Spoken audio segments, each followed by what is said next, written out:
नमस्कार दोस्तों, मैं हूं सुधाकर पांडे और आप सभी का स्वागत करता हूं इस वीडियो में। तो आज हम लोग इस वीडियो में पढ़ेंगे क्लास 8th का एक्सरसाइज नंबर 2.4 2.4 का हम लोग पार्ट सेकेंड पिछले वीडियो में पढ़े थे। तो इस वीडियो में हम लोग पार्ट थर्ड पढ़ेंगे और ये जो है क्वेश्चन नंबर 7 से इसमें हम लोग सॉल्व करेंगे। तो आप लोग इसको आगे क्वेश्चन नंबर 7। तो ये जो क्वेश्चन नंबर 7 है, क्वेश्चन नंबर 7 शुरू करने से पहले मैं आप लोगों से क्या करता हूँ, एक अनुरोध है मेरा कि आप सभी लोग मेरे चैनल को ज़्यादा से ज़्यादा लाइक शेयर और सब्सक्राइब करें। और अगर कोई भी डाउट आता है तो आप लोग उससे कमेंट में पूछें और कोई भी सजेशन है तो उसे भी कमेंट में ज़रूर बताएं। नेक्स्ट क्या है हमारा कि क्वेश्चन नंबर 7 है Hasan buy 2 kinds of cloth material for school uniform. Hasan जो है वो 2 तरह का क्लॉथ मटेरियल बाय करता है स्कूल यूनिफॉर्म के लिए। एक शर्ट मटेरियल, दूसरा क्या करता है, शर्ट मटेरियल बाई करता है 50 रुपीज़ पर मीटर, और ट्राउज़र मटेरियल बाई करता है 90 रुपीज़ पर मीटर के रेट से। फिर ये क्या होता है यहाँ पे कि फॉर एवरी 3 मीटर, मतलब वो हर 3 मीटर में शर्ट का मटेरियल 3 मीटर खरीदता है, तो जो पैंट का मटेरियल है वो या ट्राउज़र का मटेरियल वो 2 मीटर खरीदता है। और इसके बाद he sell the material at 12 and 10% profit, तो वो शर्ट को 12% और पैंट ट्राउज़र को 10% प्रॉफिट पे बेच देता है। हिज टोटल सेल इज़ 36,600, तो वो टोटल सेल जो होती है उसकी वो 36,600 की होती है। तो how much trouser material did he buy, तो उसने ट्राउज़र मटेरियल कितना ख़रीदा। तो चलो हम लोग मान लेते हैं, यहाँ पे सॉल्यूशन करते हैं। तो सॉल्यूशन में हम लोग मान लेते हैं कि उसने 3 मीटर शर्ट और 2 मीटर के 3 और 2 के रेशियो में ख़रीदा है। तो हम लोग मान लेते हैं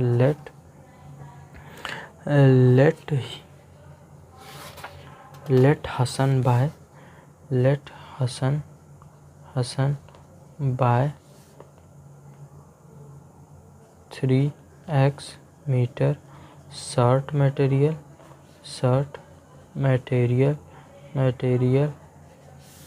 and 2x metre trouser material.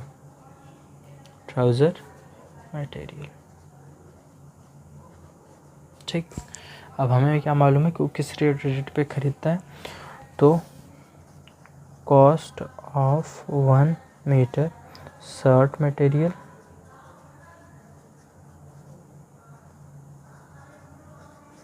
तो शर्ट मटेरियल वो ख़रीदता है ₹50 पर। ठीक है, तो क्या हो जाएगा, cost of 3x metre shirt material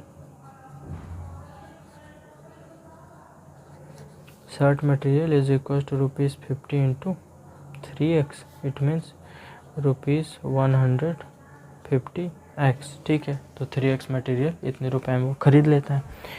फिर उसने क्या किया, cost of 1 metre trouser material, तो वो ट्राउज़र मटेरियल क्या करता है, ख़रीदता है कितने रुपीज़ में, 90 रुपीज़ में 1 मीटर, तो वो 2x मीटर ख़रीदा है। तो cost of 2x metre trouser material क्या हो जाएगा, ₹90 इंटू 2x, तो कर लेते हैं। तो ये हो जाएगा 180x मीटर, सॉरी रुपीज़। तो ये हो गया हमारा।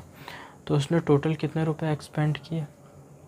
तो अब इसको सेल करता है, वो इसको सेल करता है 10% के प्रॉफिट पे, इसको करता है शर्ट को करता है 12% के प्रॉफिट पे, और ट्राउज़र मटेरियल को क्या करता है, सेल करता है 10% के प्रॉफिट पे। तो हम लोग यहाँ पे प्रॉफिट सेलिंग प्राइस निकाल लेते हैं। He sells shirt material at 12% profit and trouser material material at 10% profit, then selling price of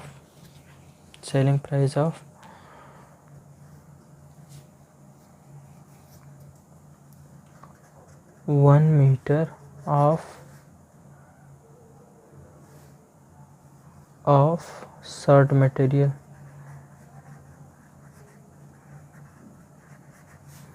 is equals to,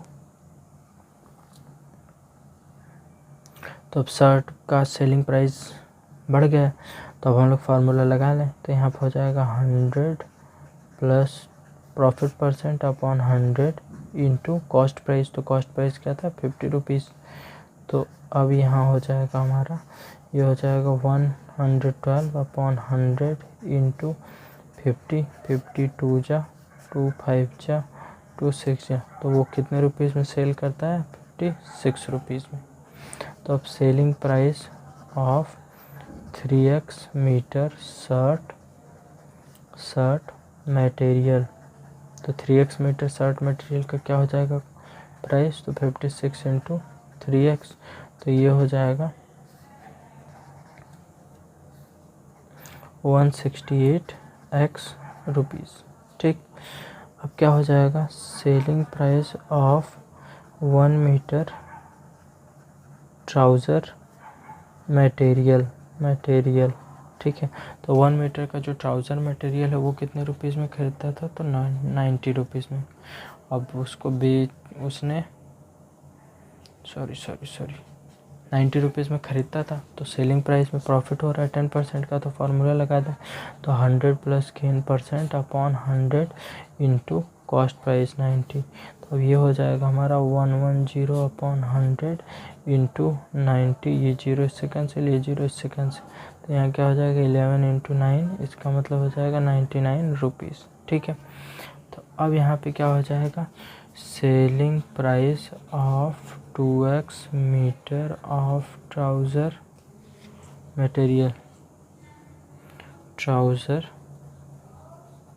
material ठीक है, तो ट्राउज़र मटेरियल हो जाएगा, तो कितना हो जाएगा 99 इंटू 2x, अब इंटू करो तो क्या हो जाएगा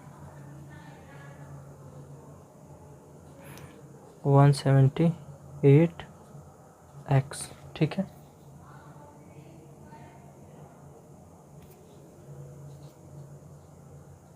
सॉरी 198x हो जाएगा। अब ये दोनों मिला के साथ में ख़रीद रहा है, तो वो 36,600 रुपीज़ का पूरा बेच रहा है, दोनों पूरा बेच रहा है प्रॉफिट पे। तो इन दोनों का क्या हो जाएगा टोटल सेलिंग प्राइस, तो यहाँ क्या हो जाएगा ना total SP is equals to 168x rupees 168x plus rupees 198x। ठीक है, अब दोनों को प्लस करते हैं तो क्या हो जाएगा, तो टोटल सेलिंग प्राइस जो है वो 36,600 रुपीज़ की इक्वल। तो यहाँ क्या हो जाएगा 366x 8 8 16 1 9 6 15 16 1 1 2 1 3। तो अब इस 366 को इधर भेज दें, तो 366 जब इधर आएगा तो इसको डिवाइड करेगा, तो ये हो गया, और इधर x बचा, ये जब डिवाइड करेगा तो 100 आ जाएगा। तो अब यहाँ पे x इक्वल्स टू क्या हो गया 100। ठीक है, x आ गया 100, तो यहाँ पे क्या हो जाएगा so Hasan buy trouser material is equals to 2x is equals to 2 into 100, x की वैल्यू रख दिया, तो यहाँ पे 200 मीटर आंसर। ठीक है, तो ये इंपॉर्टेंट क्वेश्चन है। ये जो क्वेश्चन हम लोगों ने किया है, ये जो क्वेश्चन है 7th, ये क्या है इंपॉर्टेंट क्वेश्चन है, और यही क्या है थोड़ा टफ क्वेश्चन भी है, तो इसको ध्यान से एक बार देख लीजिएगा।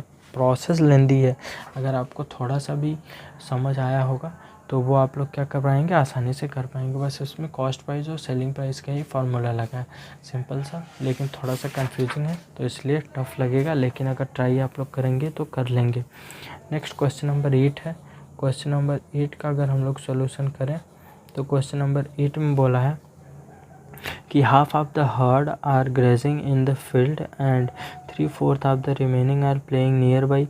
तो जितने भी, मतलब हमें तो ये पता नहीं कि जो हर्ड है उसमें कितने डियर हैं, लेकिन जितने भी ये डियर हैं उसके हाफ क्या कर रहे हैं, ग्रेजिंग कर रहे हैं फील्ड में। फिर जो बचता है उसके जो 3/4 हैं वो क्या कर रहे हैं, पास में प्ले कर रहे हैं।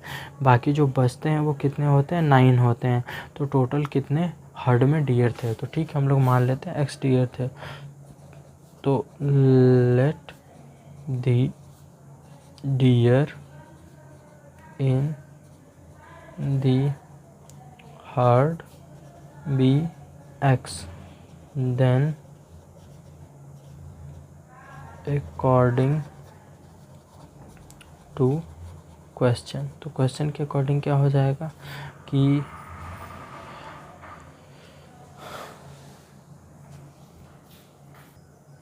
तो अब क्या हो जाएगा क्वेश्चन के अकॉर्डिंग, तो क्वेश्चन के अकॉर्डिंग यहाँ हो जाएगा number of deer grazing is equal to x/2। Total x थे, उसके हाफ जो थे वो ग्रेजिंग करना। अब क्या हो जाएगा, रिमेनिंग डियर कितने होंगे, remaining deer in the herd is equal to total x थे, ये पास में खेल रहे तो x-2 कर देंगे, तो ये x-x/2 कर देंगे, तो ये हो जाएगा हमारा x/2। ठीक है, तो ये इतने बच गया। अब इसका जो है 3/4, अब क्या हो जाएगा, नंबर ऑफ डियर प्लेइंग। ठीक है, तो कितने प्ले कर रहे हैं, तो प्लेइंग कर रहे हैं 3/4 ऑफ रिमेनिंग दिस वन। तो यहाँ क्या हो जाएगा 3/4 ऑफ x/2। ठीक है, तो ये हो जाएगा हमारा 3x/8, इतने खेल रहे हैं। तो अब यहाँ क्या हो जाएगा, remaining dear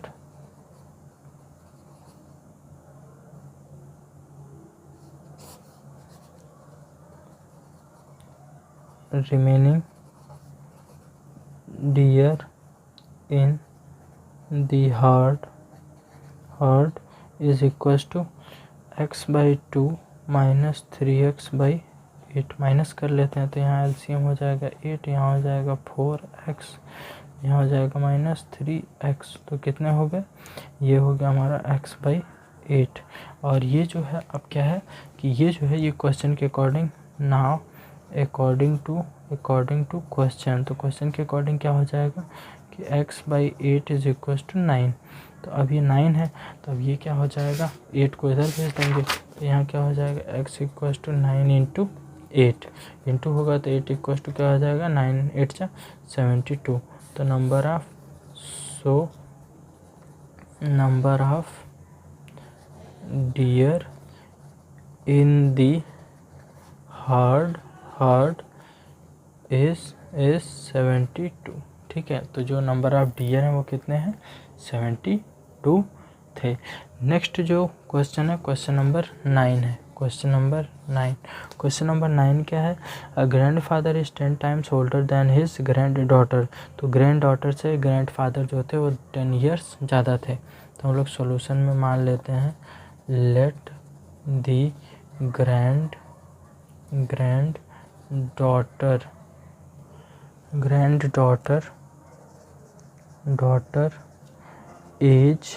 as be x year. ठीक है, तो ग्रैंड डॉटर की एज हम लोग क्या मान लिए, x ईयर्स मान लिए। तो अब क्या हो जाएगी, then grandfather age will be 10x, क्योंकि 10 टाइम थी। ठीक है, तो ये क्या हो जाएगी 10 टाइम्स हो जाएगी। अब इसके बाद जो होगा वो क्या होगा कि अब इसके बाद जो है क्वेश्चन के अकॉर्डिंग, क्वेश्चन में क्या दिया है कि अब दिया है he is also 54 year older than her. ठीक है, तो अब क्या है कि जो फादर थे ग्रैंडफादर, वो लड़की जो थी ग्रैंड डॉटर थी उससे 54 ईयर क्या थे, ओल्डर थे, बड़े थे। मतलब इन दोनों का जो डिफरेंस है तो ये बड़े थे, मतलब अगर इसमें 54 प्लस कर दें तो इसके इक्वल हो जाएगा। तो यहाँ हो जाएगा नाउ अकॉर्डिंग टू क्वेश्चन क्या होगा, 10x is equal to x plus 54। ठीक है, तो दादाजी इससे क्या थे, लड़की से 54 ईयर बड़े थे। अभी इस x को इधर भेज दें तो 10x ये इधर आएगा तो माइनस होगा, इक्वल टू 54। ये हो गया 9x इक्वल टू 54। ये हो गया x इक्वल टू 54/9। अब ये 9 से कटेगा तो 9 6 से 54, मतलब x इक्वल टू 6। तो अब ये हो गया x, मतलब जो डॉटर थी उसकी प्रेजेंट एज क्या हो गई, x हो गई, और जो फादर थे so granddaughter age is x equal 6 years and grandfather is 10x equals to 10 into 6 equals to 60 years। तो ये हो गया हमारा आंसर, ये हो गया हमारा आंसर। तो ये हो गया क्वेश्चन नंबर 9। अब क्या है क्वेश्चन नंबर 10, और ये क्या है, लास्ट क्वेश्चन है। तो अगर किसी भी क्वेश्चन में कोई भी डाउट है तो आप लोग मुझे क्या कमेंट करिए, मैं उसको बताऊंगा। तो और ये क्या है, RS अग्रवाल है, क्लास 8th की। अब क्या है नेक्स्ट है, Aman age is 3 times his son age. तो उसकी सन की एज का वो क्या है, अमन की एज 3 times है 10 years एगो, तो 10 साल पहले। He was 5 times his son's age, तो वो क्या था 10 साल पहले वो अपने सन की एज का क्या था 5 times था। तो उन दोनों की प्रेजेंट एज बतानी है। तो हम लोग मान लेते हैं let the present age of Aman's son be x years। ठीक है, अमन के सन की जो प्रेजेंट एज है वो क्या है, x ईयर है। तो अब अमन की एज क्या हो जाएगी, then Aman's present age will be 3 times, मतलब 3x years। ठीक है, तो क्या है वो 3x हो गया। अब क्या है कि 10 years एगो,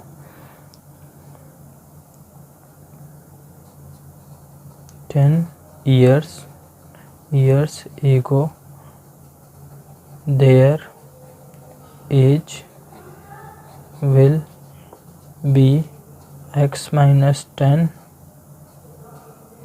years and 3x minus 10 years respectively।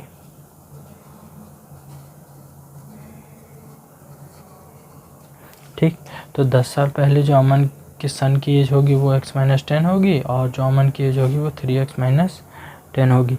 लेकिन क्वेश्चन में बोला है कि जो अमन की 10 साल पहले एज थी वो उसके सन की क्या थी 5 times थी। तो यहाँ पर हम लोग नाउ अकॉर्डिंग टू क्वेश्चन, तो क्वेश्चन के अकॉर्डिंग करें तो जो अमन की एज है वो 3x माइनस 10 जो है वो क्या है 5 times है। कितने टाइम्स है, 5 times है किसकी, जो सन की एज है उसके, मतलब x माइनस 10 का 5 times है। अब मल्टी ब्रैकेट हटा दें तो यहाँ हो जाएगा 3x माइनस 10, ये हो जाएगा 5x माइनस 50।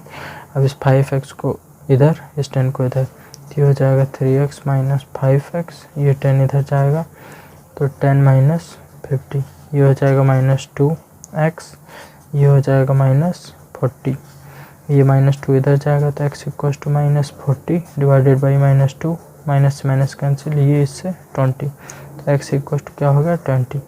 तो यहाँ से क्या हो जाएगा, सो अमन्स सन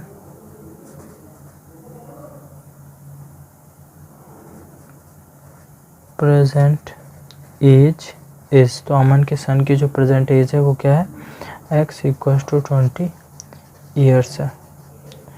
and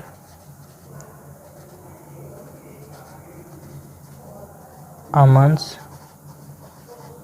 present age is 3x, it means 3 × 20, it means 60 years. तो ये हो गया हमारा आंसर। ठीक है, तो ये दोनों क्या हो गया, हमारा आंसर हो गया। एक ये हो गया, एक ये हो गया। तो अब इसी के साथ साथ क्या हुआ कि ये एक्सरसाइज भी ख़त्म हो गया। और मैं आशा करता हूँ कि आप लोगों को मैंने जो सॉल्यूशन बताया समझ आया होगा। अगर नहीं समझ आया, इसमें कोई भी प्रॉब्लम है, तो आप सभी लोग क्या कर सकते हैं, मुझे कमेंट के माध्यम से पूछ सकते हैं।